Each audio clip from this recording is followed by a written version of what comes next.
माझ्याकडे रात्री 11:15 वाजता एक शेतकऱ्याचा फोन आला की सर मी आणि माझी मिसेस गळ्याला फास लावतोय, काय माझ्यावर फिलिंग्स असतील. मी शांतपणे बसलो, म्हटलं अरे का रे बाबा काय झालं. तर तो म्हटला गेल्या 14 वर्ष झाले साहेब मी शेती करतोय, गेल्या 10-12 वर्ष माझं डाळिंबाचं पीक खूप चांगलं आलं, पण गेल्या 2 वर्ष झालं की माझं डाळिंबाचं पीक वाया गेलं आणि मी कर्जबाजारी झालो. तर मी म्हटलं मग, तर म्हटलं मी म्हणून म्हणे आता कर्ज झालंय हे झालंय, मी कोणाच्या तोंड दाखवण्याच्या लायक राहिलं नाही म्हणून मी आत्महत्या करतोय.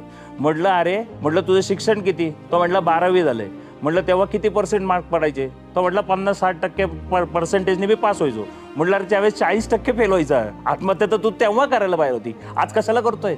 म्हटलं तुझ्यावर जबाबदाऱ्या किती आहेत. तर मला म्हटलं माझा एक मुलगा एक मुलगी आहे. म्हटलं आज तुम्ही आत्महत्या केल्यानंतर तुमच्या मुलांना तुम्ही काय संस्कार देणार. परिस्थिती खराब झाल्यावर पळून जाणं. म्हटलं नाही. म्हटलं असं नाही करायचं. म्हटलं शिवाजी महाराज पण औरंगजेबाच्या तावडीत सापडले होते. त्यांनी काय केलं, तिथून शक्कल लढवली आणि पेटाऱ्यातनं बाहेर पडले आणि स्वराज्य स्थापन केलं. व्हिडिओ चांगलं वाटलं तर सबस्क्राईब करा.